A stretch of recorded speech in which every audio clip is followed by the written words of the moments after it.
बंधुगण आज चैंपियनशिप 2025 भारत बनाम बांग्लादेश मुहांमुही होते। बांग्लादेश विपक्ष चैंपियंस ट्रॉफी 2025 प्रथम मैच रे युव ओपनर शुभमान गिल एक शतक हासिल करिसेंती। से एक गुरुत्वपूर्ण समय रे एही इनिंग्स खेली जहां टीम इंडिया बहुत आवश्यक करुथिला। यह तांकर ओडीआई कैरियर रे अष्टम शतक।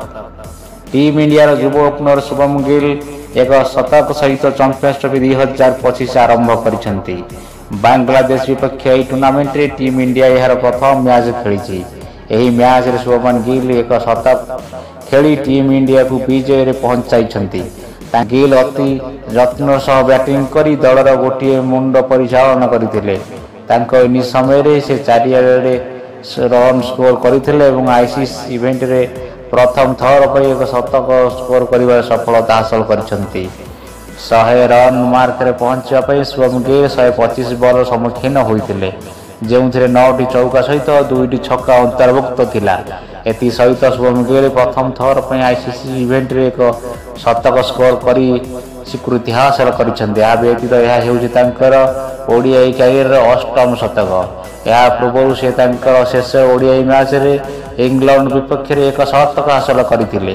केवल एतिक नुहे, गिल ओडीआई रो शेष 4 इनिंग्स रे 50+ रन मार्क अतिक्रम करिसेंती, जहाँ दर्शाए जे वर्तमान केते भल फॉर्म रे अछंती। आसंतु आपण को कहबाकू गले एही मैच रे शुभम गिल 129 बॉल रे अपराजित 101 रन संग्रह करी टीम इंडिया को विजय आड़ को नहीं।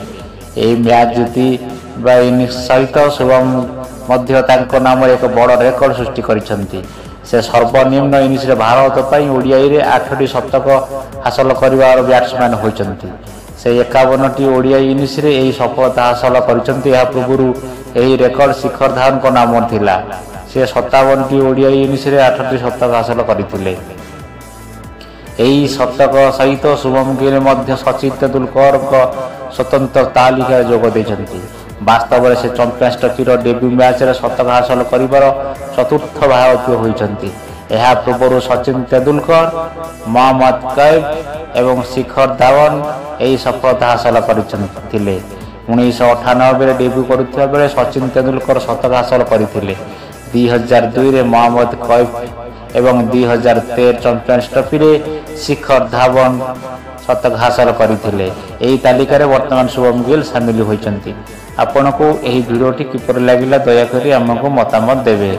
आम चैनल को दया करी सब्सक्राइब करंतु।